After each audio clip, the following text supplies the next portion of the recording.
Hello and welcome to Beers and Peers interviews, the hashtag Hospitality Proud campaign that is going all over the world now because it is a fantastic and fabulous industry to work for.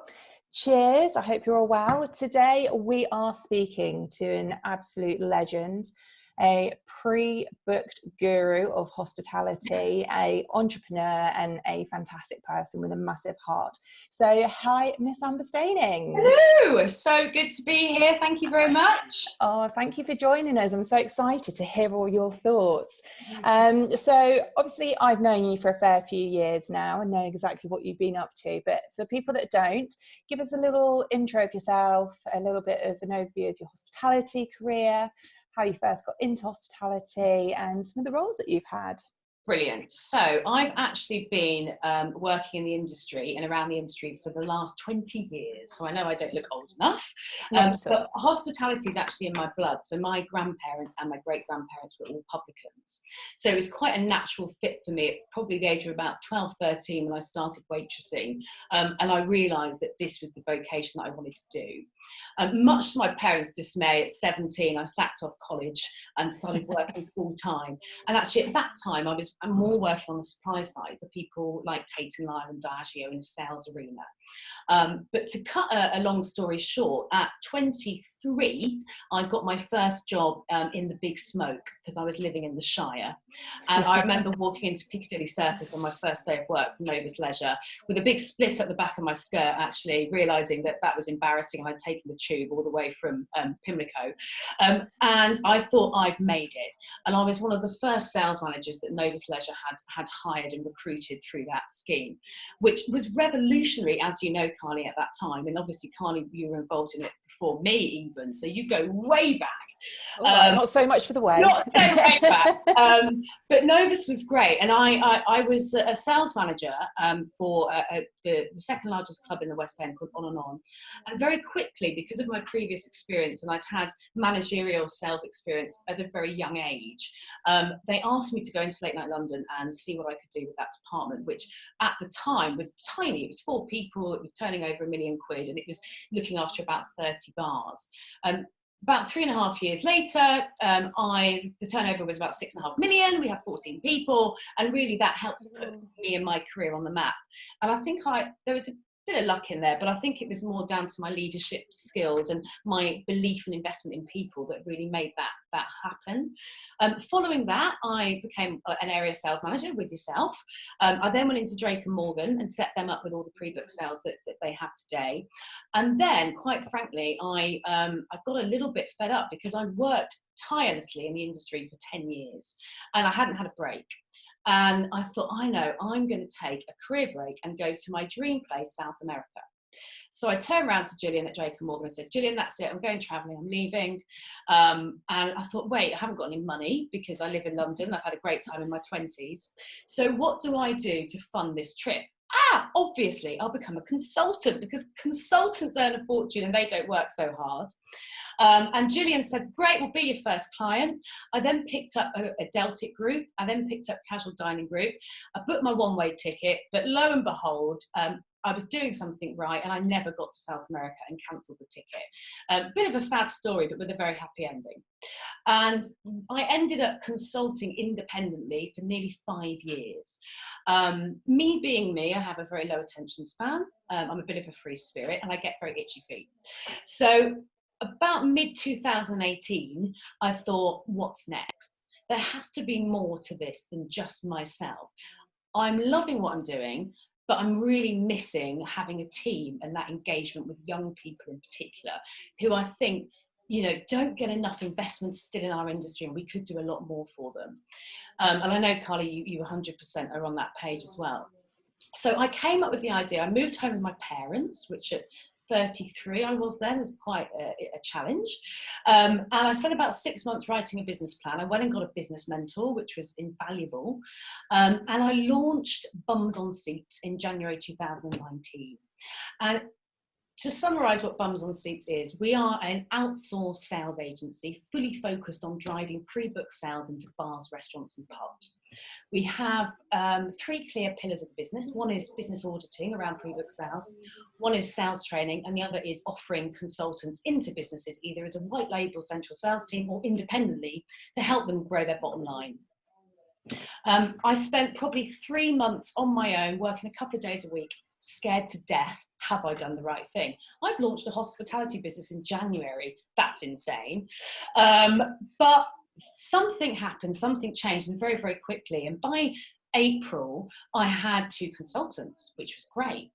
And fast forward another 4 months, and I had 10 consultants. And suddenly our client portfolio was, you know, I was really proud of it. It was impressive. I was working with businesses that I wanted to work with, who were great companies, had a great ethos, lots of diversity, and that was really important to me.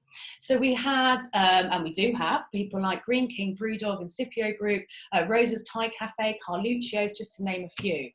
And underlying all of this was my absolute desire to have a business that really looked after people and put people first and put relationships first. And I think, quite frankly, I wouldn't have had the success of Bums on Seats I'd had without that belief, because you don't burn bridges and you just be really genuine. I believe in being genuine.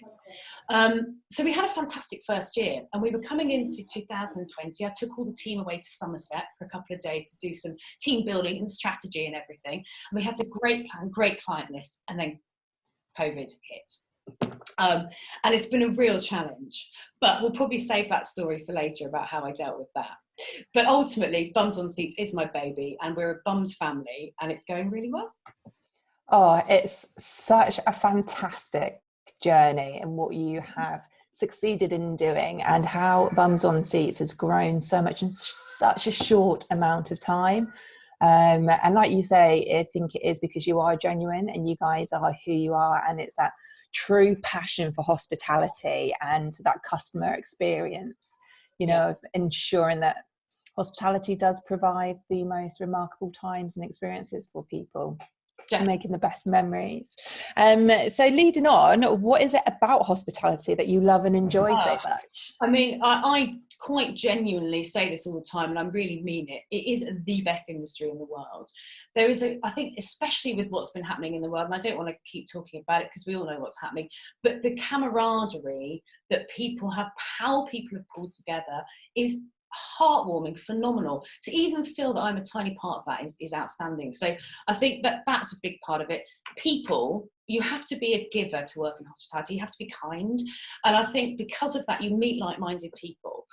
We also probably don't take ourselves too seriously. There's a fun element. Let's not forget that this isn't just about profit. For me, it's never been about the money or the profit. It's about experiences, like you said, and giving people memories, helping them make memories. So all of those things. Without hospitality, I wouldn't have met my best friends. I wouldn't be fulfilled career-wise. I wouldn't be challenged. I wouldn't genuinely get up every day and really bloody love what I do, because we're flogging food and booze. Now, what's better than that? Agreed. There is nothing better than that. And you know what? I'm going to cheers to that. Yeah. Cheers. So obviously you started out in hospitality at a young age, but when was that moment when you were like, okay, hospitality is going to be my forever home. It's going to be my career. It's going to be my direction of life? It's a really good question, because although I started out at a young age, I did have probably 3 or 4 years of doing a stint for a couple of years here, a couple of years there, and I was probably a little bit flighty, always in the hospitality remit. But I think probably it was nervous, in all honesty. I think it was that first role and seeing what that company was doing. We were there in the absolute prime, the heyday. And feeling that you were a part of something. Actually, I know it sounds a cliche, but we were a part of a movement. And I thought, this is it. And actually, also, I realised I was good at it. And that might, not in an arrogant sense, I've always got stuff to learn, but I genuinely loved it, and therefore I was good at it. Because it never really felt, yes, it's bloody stressful, but it never really felt like a taxing job. It was just really, most of the time, really enjoyable. Very natural, isn't it? I think if you love it and it's part of your DNA and it's part of your blood, Yeah. It's 24 hours, it's in you, and it's just insane. And that's another great point, because it is 24 hours. You can work. There's one point, Jake and Morgan, I mean, the hours we were doing, it was insane. And actually, that was a very stressful time in my life. But most of the time, it doesn't feel like a drag. You know, even when you're meeting friends for a drink after work, you're talking about the industry, you're involved in the industry, but it's really engaging and enjoyable. And therefore, you're probably more productive. Couldn't agree more. Could not agree more. So, in your very humble and personal opinion, to you, what makes a great bar, pub, restaurant? What gets you going to visit and keep returning? I think it's a multitude of things, to be honest. I think if you look at the very start of that journey, it's how the brand is represented. And I think more and more, especially as millennials and younger, we really care about the brand ethos, representation, how they appear online is really important. So that's key. Following on from that, it's obviously the customer service is first and foremost. And I think that's paramount, not just once you're in there, but obviously in the pre-book sales, booking space as well. And I will forgive a restaurant or a bar or a pub for waiting longer for drinks, or if the food's not completely up to scratch, if the people are lovely, because that creates the atmosphere. So that's really important. Obviously, it needs to have some good beers on tap and a great wine list, some great cocktails, always a winner. Nobody wants to be queuing up for a fancy cocktail that doesn't taste very nice. But it's also that space where you can go, you can hear yourself chat to friends. It doesn't need to be too loud. And you just know that you feel at home there. And I think where the hospitality industry is so important is it services the community. And that is key for me. So any pub, bar, restaurant that you feel they recognise me or they treat me like I've been there a million times before, that for me is the winner. Yeah, I think you've hit the nail on the head, especially when it comes to the community part. I don't know about you, but I've definitely realised over the last few weeks, couple of months now, that actually hospitality is community, and you know, it's the backbone of British culture, isn't it? Pub culture, hospitality culture. Yeah. And it's really been visible, I think, especially seeing how brands are coming out and helping people and delivering food. You must have seen some great cases. Amazing cases. And I think we're more responsible for people's mental health than we gave ourselves credit for. Because that ability, even for me, genuinely, the stresses of running a business on your own without a business partner are high. It's tough. And sometimes you just want to be on your own. But you don't want to be on your own at home. You want to be on your own in a corner of a pub or a bar, having a think with your laptop and a beer. And it just puts you at ease, and it's really good for your mental health. And you can either decide to talk to people or you don't have to. So I think we've got a big responsibility in our industry to get open as soon as possible in a safe way, with obviously social distancing, but to allow people that respite and that place to go that's safe. Absolutely. It's a home from home for many, isn't it? It is, yeah. It certainly is for me. I love how many people have turned their spaces in their homes into bars or pubs, and they have like pub nights on a Friday. Pubs open at 4:00 on a Friday. Yeah. And that just shows the power of the sector, that even they can't physically go there, they're bringing it into their homes and trying to represent it, and it's brilliant. Absolutely. I love it.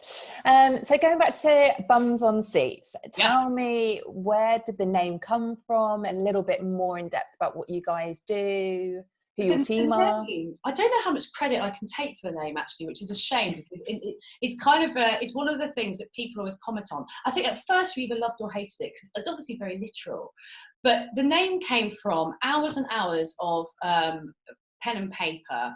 And then I went and met my business mentor, and she was saying, but what is it you do? And it sounds silly, but it probably still took me 3 or 4 months to be able to competently explain what we did, right? Yeah. Within 30 seconds, which I'm not very good at talking about anything in 30 seconds, which I'm sure you guys are all gathering. And she said, Karen said, but what is it that you do? And I said, we just put bums on seats. And she went, well, that's what you call it. And I thought, bloody hell. Amazing brilliant. Light bulb moment there. And of course, it works in so many ways. And I'm quite a fun, playful person. So I didn't want to be another corporate company, and I'm not knocking corporate companies, and obviously we need to be professional, but I don't believe our industry needs to be corporate. And I think particularly with the movement towards remote working and Zoom calls and freedom of speech and wanting to make change, and that is just a huge benefit. And the branding and bums on seats works so well with that. Indeed. I can't remember the other part of your question, Carly, sorry. I was going to say, and tell us some of the things that you actually do, and like tell us about your team. Yeah, so I've been very fortunate with the team, to be honest, and I think the big thing for me is trust and chemistry. And when my first consultant was Dee, who I'd actually never worked with, I'd heard of her, and she was at Stonegate for a long time and then Deltic, and she's older, she's a mum, and again I wanted a team that, because I can offer flexible working, I get very annoyed with what has been the case in the past with hospitality around this idea of profile and you've got to work certain hours and everything else, and I don't agree with that at all. So I'm really proud to have a mum. I'm really proud to have lots of different ethos and diversities in the business, and everybody brings something different. So I didn't want a team of carbon copies. I want people to have a personality. I want them to feel that they are as important and integral to the business as I am, and therefore there are no ideas that are off the table, and there's no critique that's off the table either. And you've got to create that environment. So yeah, it's brilliant. So I've got an expert in late night. I've got an expert in the restaurant and casual dining sector. I've got an expert in group sales. I've got an expert in events and weddings and that whole private hire space. I've then got a more junior team who we're training, who do a big contract for us for Green King, who are fantastic. And again, with those guys, it's about, I don't care what background you've got or what experience you've got. I care about your attitude and I care about your personality. And they've got that in abundance. And they've been so loyal, Carly, because unfortunately, when all of this happened, 90% of my workforce had not been self-employed for 12 months. So they didn't get any government help at all. So my biggest element of all of this was look after your people. And I think there have been companies, unfortunately, that haven't done that. And people have a long memory. And I know that I have looked after my people, and I still maintain 9 consultants, even now with a client base that has obviously temporarily diminished. And therefore, the work we've been able to do now and what we're going to do after this is key, because staff turnover is the worst thing for me. And it's a big struggle in our industry. You've got to look after people, because then they will deliver. It's that simple. I mean, that's just like music to my ears and just shows what an incredible leader you are. And, you know, hospitality is people. So you've got to look after them, like you say. Yeah. So being an entrepreneur and a business boss. I still struggle with that word, entrepreneur. It's almost entrepreneur. Am I? That's me. Hold on. That's me? But yes, that is you. I'll take it. Business owner, boss lady. Yeah. What's been some of your struggles in, you know, the last year and 3 months? God.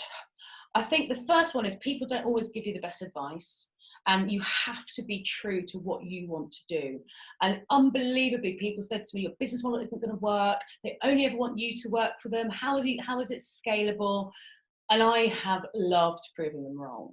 And they weren't saying it in a spiteful way or a negative way. It was because genuinely in their head, they couldn't see the vision. Yeah. For me, being true and holding on to that vision is really important. And there are times where you do have a crisis of confidence. And I don't want to harp on about being a woman, but obviously I am. And I think as a woman in particular, you do get a bit of imposter syndrome. You do think, am I good enough? You have a crisis of confidence. And it's that strength to say, stop this. I've been working 20 years for this. And I know there is nothing else I should be doing or nowhere else I should be. So that's been obviously good and bad. Cash is king, right? And I'm not actually very good with money. I'm very generous, but learning cash flow and all of that, and being sassy with the money side. When I was an independent consultant for 5 years, I got that so wrong. I had a great time. I was going on holiday. I was spending loads of money, and I'm not normally, as you know, that materialistic. But I just went, this is great. But I'm glad I did that, and I made all my mistakes. So coming into bums on seats, learning the financial side of the business, I don't have a business without that. So that's been great. And where do you spend your money and where don't you? And for me, it's marketing, branding, PR, sales. That's the key. And God, if I get that wrong, then I am in trouble, because that's kind of my business. And then I think other struggles is time. Massively time. I'm so constantly worried about, I am not taking my time enough to actually listen, because I've got a million things going on. And you miss your friends and family. And I've had to say to all my friends, guys, I'm probably not going to be around as much, or when I am, I'm going to be knackered, or and that's really hard, because it is a life dedication. But on the flip side, without my friends and family, I wouldn't have been able to do it. Because if you've got that support network, everything is manageable. Everything. It doesn't matter what happens, everything's manageable as long as you've got a support network. And mine is bloody amazing. So fantastic. Which brings me quite nicely into a question that I want to ask you about current situation. Obviously, the world is someone who I spoke to in Australia said that they're calling it the Great Pause. Not a pandemic, they're calling it the Great Pause, which was a really nice way of saying it. But times have been difficult, and I think it's played, a lot on people's mental health and the vision and motivation. So how have you been coping with the kind of the lockdown and stuff? You know me, I'm honest to the T. The first 3 weeks for me were hell. And I spent, when it all started to unravel, I went on the attack, and I went, I'm going to beat this. Don't worry, guys, we're going to get through it. And probably very naively, actually, didn't really compute what was happening. When it sort of finally ticked was when I had one particular week where every single day was another phone call saying, we're shutting down. We need to, stop work. And it was heart-wrenching. And I will never forget the Zoom call I had with my team, where I quite frankly I burst into tears, and I said, guys, we've got no option, that's it. We're done. And I didn't mean done as in the company folding, we're done, but we're done as in I can't do anything else to help you. And therefore we need to talk about what we do now. What can I do? What's the minimum I can pay you to keep you going, because they don't get help from the government? So it was really awful. And I went quite into myself. I definitely struggled with motivation. I buried my head in the sand a little bit. And I moped and felt a bit sorry for myself, which I have a tendency to do, unfortunately. But it doesn't last very long. And I don't know what happened. I think I was so sick I was isolating on my own as well. I then realised I was going to go down to my mum and dad's. I wasn't going to leave the flat for 2 weeks. And I thought, how the hell am I going to let my business fold after all of my hard work and commitment because of this, when it's so out of my control? So I said, okay, what can I control? What can we do? Let's look at the finances. Let's speak to my bookkeeper, who, bless her, has been working for free for me. Let's really work this out and what we need to do to survive. I bought big sticky A4 pads of paper, and I just went brainstorm, and I worked and I rewrote the business plan, and I rewrote a contingency plan, and I got the team back on a Zoom call, and they all agreed low rates and were amazing. And we said, right, let's just go for it. And so for the last 3 weeks, life has been better. For us, and thankfully Green King, who are just incredible, have kept us on for project work, and they have been so supportive. And I know we're going to get our clients back, I hope, but actually it's given me an opportunity to look inward and go, okay, what can I do better? And that's really powerful. So what, bums on seats? What is your point of difference? What actually makes you better? And therefore we're working on some super exciting stuff, which I won't give away now, but stuff in the kind of sales training arena, stuff in the supporting young people arena, stuff in the just being bolder with what we believe in. And that's been super. So it's been good, but it's been tough, mate. And quite frankly, the year we were supposed to have this year, I just accept that's a write-off.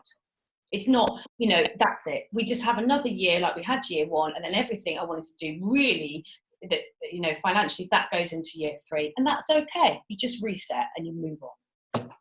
I love that. It's such an amazing outlook, and your team must be in awe of you. That's all I can say, because it takes an amazing leader to help get their team through such tough times, especially in such uncertainty from the world.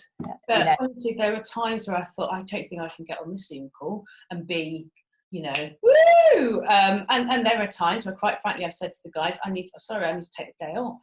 I think also I was probably reaching burnout anyway, because I had ran so fast. The business had grown so quickly, which again, people used to say to me, oh, you're growing too quickly. And I was like, sod that, why wouldn't I? If the work's there, I'm not going to turn it down. Are you mad? So I probably got to the point where I just needed a bit of a break, and I have, for me, I have slowed down.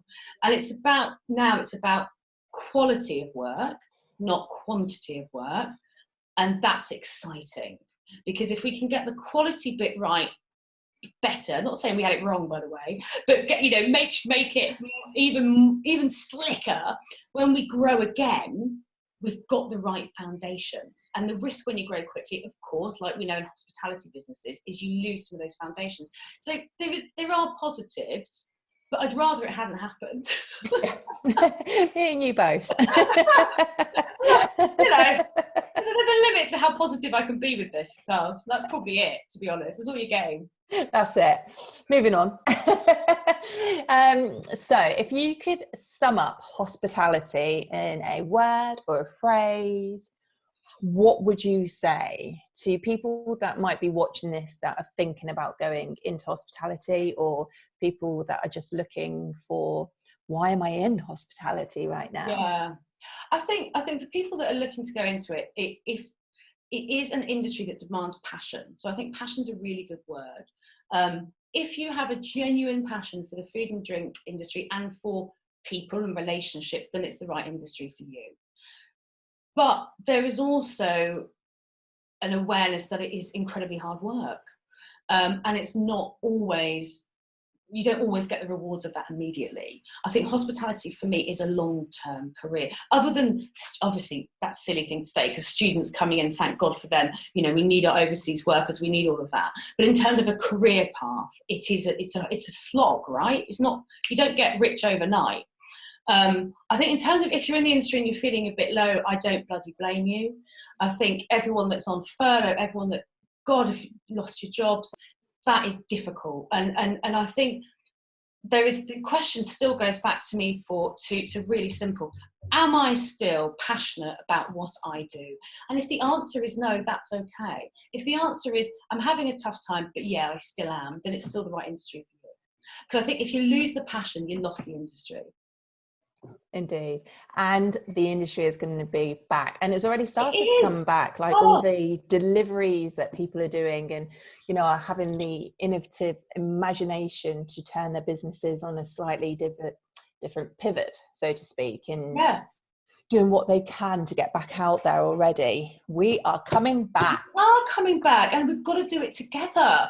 And I think, let's just rise up and bloody go for it. How many people do you know that actually can't wait to get out there? And yes, there's going to be some changes. Yes, there's going to be a new world. Yes, technology and delivery and all of that is going to be more important than ever. Apps are more important than ever. But bring it on. The industry is so far behind anyway in terms of technology. This is the kick that we needed. And I really hope that things like remote working stay. I really hope that we can get our hours down to more reasonable in our industry, because I hate this thing, unless you're doing 70 hours a week, you're not working. How ridiculous is that? So, I actually think that this forced period of isolation has a positive repercussion to all of those elements and how we work. Fan-bloody-tastic. I love it. Taking the positive all the time. Yeah, it's actually quite tiring. Yeah, seriously. Have we finished recording yet? So if there is one particular place, pub, restaurant that you cannot wait to get back to, is there one on the top of your list? Do you know what? There is actually, and it's probably really boring, and anyone that's worked at Novus would be like, but I miss 4:00 Friday afternoon, plate of cheese and bread, bottle of wine, Gordon's Wine Bar. I miss it, mate. I miss it. You know, putting the world to rights, going down and helping yourself to as much cheese as you can take, and just work your way through a couple of bottles of red wine. I mean, for me, that's the epiphany of London life. And you look around Gordon's Wine Bar, and you have got every type of person. Does not matter, you know, from every race, colour, creed, background, and it fills my heart with joy because that's why London's amazing. So yeah, I'll put Gordon's up there, which is bad because they're not even one of my clients. Sorry, guys. It's all about honesty. It's all about honesty. Definitely don't need bums on seats. They're rammed. Yeah, I think they're all right, but I'll definitely see you there at 4:00 one Friday, hopefully. What would be yours, Carly? Have you got one? Mine, do you know what? I want to go to the local pub. Yeah, local boozer. The local boozer, which is a home from home. It's where you pop in on the way back from work, even though we work in pubs. And sitting down and just absorbing the energy that you get in pubs, particularly for me, it's always pubs. It's just, it's another world. It's another dimension. It can just make you feel so alive. So yeah, the local pub and then the local Italian. That is what I'm waiting for. Local boozer, I said. Long live the local boozer. So, finishing this amazing chat that we're having, what is your #hospitalityproud moment? Now, I'm sure you've got many because you've had such a successful career. Oh, thank you. But is there any that's real standouts? I mean, it's an emotional question for me for many reasons. And I'm going to give a really obvious, boring answer, but unfortunately, it's the truth, and it really is bums on seats. And I think when I took that team to Somerset for a couple of days, and seeing the commitment and the power that we've created, and the genuine belief in wanting to make positive change, and the care and how much we really care about our clients and the whole sector, that I felt, God, in 12 months, I've done this from a tenner, you know, and just a really, you know, working hard in a long career. So that is it. And I know that might sound a bit boring, but that is the truth. It is bums on seats, yeah. There's nothing boring about that. It should be your #hospitalityproud moment, and your team and your clients. I am sure I'm very proud of you and very thankful for you as well. Oh, thank you so much for giving a little talk and a little chat and having a beer with me. Cheers, everybody. Here's to Hospitality Proud. Woo! And see you soon.